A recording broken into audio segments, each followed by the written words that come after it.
வணக்கம், என் பேர் doctor Keerthana, pulmonologist, lung specialist with Kaveri hospital, Vadapalani. இந்த டாக்கில் நம்ம என்ன பார்க்குறோம் அப்படின்னா, நவம்பர் மந்த் வந்து சிஓபிடி அவேர்னஸ் மந்த்து.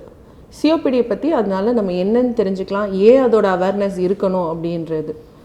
சிஓபிடி அப்படின்றது ஒரு ப்ராக்ரெசிவ் லங் டிசீஸ். மெயினாக ஸ்மோக்கிங்னால் வர ஒரு நுரையீரலுக்கான சம்மந்தமான ப்ராப்ளம். இதில் என்ன ஆகுது அப்படின்னா, நம்ம நுரையீரலில் சுருக்கமாகிறதுனால நார்மலாக மூச்சு விட முடியாமல் ஆகுது. ஸோ இதில் வந்து மெயினாக எம்ஃபைசீமா, பிராங்கைட்டிஸ் போன்ற வியாதிகள் வருகிறது.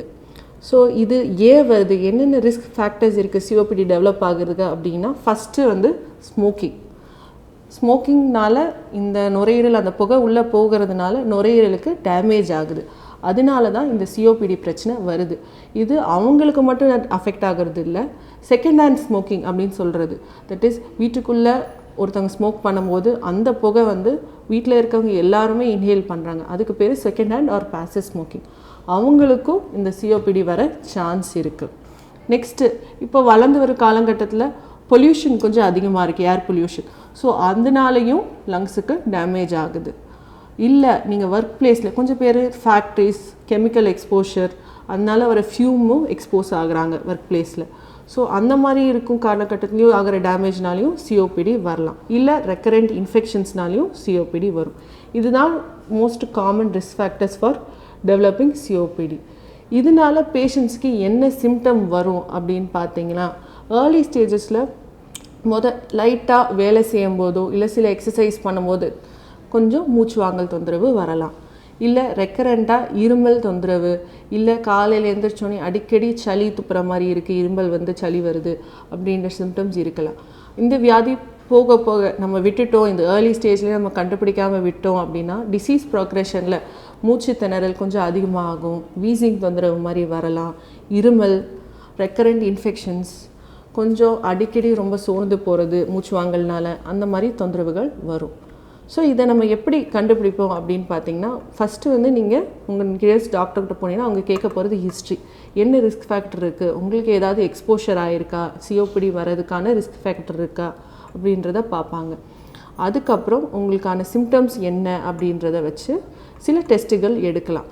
ஃபஸ்ட்டு நம்ம எடுக்க போகிற டெஸ்ட் அப்படி என்னென்னு பார்த்தீங்கன்னா, பல்மரி ஃபங்க்ஷன் டெஸ்ட்டுன்னு சொல்லுவாங்க. உங்கள் லங்ஸு எவ்வளோ தூரம் ஃபங்க்ஷன் இருக்குது, ஸோ இந்த மாதிரி எக்ஸ்போஸ் ஆனதுனால எதுவும் டேமேஜ் ஆகி அதோட ஃபங்க்ஷன் கம்மியாயிருக்கா அப்படின்னு பார்க்குறது தான் பல்மரி ஃபங்க்ஷன் டெஸ்ட். அப்புறம் ஒரு பேசிக் எக்ஸ்ரே, அதில் என்ன சிஓபிடியான சேஞ்சஸ் எதுவும் நடந்திருக்கா நுரையீரலில் அப்படின்னு பார்க்குறதுக்கு எக்ஸ்ரேயில் நம்ம பார்க்கலாம். அதை தவிர சேச்சுரேஷன் பார்க்கலாம். நம்ம நார்மலாக நுரையீரல் வந்து நல்லா ஃபங்க்ஷன் ஆகுது அப்படின்னா உள்ளே நல்லா ஆக்சிஜனேஷன் நடக்கும். ஸோ அதை தான் நம்ம சேச்சுரேஷன் பார்ப்போம், எதுவும் சேச்சுரேஷன் கம்மியாக இருக்கா அப்படின்ட்டு டெஸ்ட் பண்ணி பார்க்கலாம். இதை வச்சு அவங்க சிஓபிடி இருக்கா இல்லையான்றதை டயக்னோஸ் பண்ணலாம். ஸோ அதை பொறுத்து என்ன ட்ரீட்மெண்ட்ஸ் எடுக்க வேண்டியது இருக்கலாம் அப்படின்னு பார்த்தீங்கன்னா, ஃபஸ்ட்டு வந்து நம்ம சொல்ல போகிறது life style modification. That is, smoke பண்ணுறீங்களா, ஸ்மோக் வந்து ஸ்டாப் பண்ணுங்கள், கொஞ்சம் ஹெல்தி ஹேபிட்ஸ் வச்சுக்கோங்க, ரெகுலர் எக்ஸசைசஸ். ஸோ இதில் மெயினாக நம்ம கான்சன்ட்ரேட் பண்ண போகிறது என்னன்னு பார்த்தீங்கன்னா, பல்மரி ரீஹேபிலிட்டேஷன்னு சொல்லுவோம். ஜென்ரல் ஓவரால் லங் ஹெல்த்தை எப்படி இம்ப்ரூவ் பண்ணலாம், என்னென்ன மூச்சு பயிற்சிகள், ப்ரீதிங் எக்ஸசைசஸ் பண்ணலாம், அதே மாதிரி உங்கள் பேசிக் நியூட்ரிஷனை இம்ப்ரூவ் பண்ணுறதுக்கு அப்படின்றத சொல்லிக் கொடுக்குறது தான் பல்மரி ரீஹேபிலிட்டேஷன்.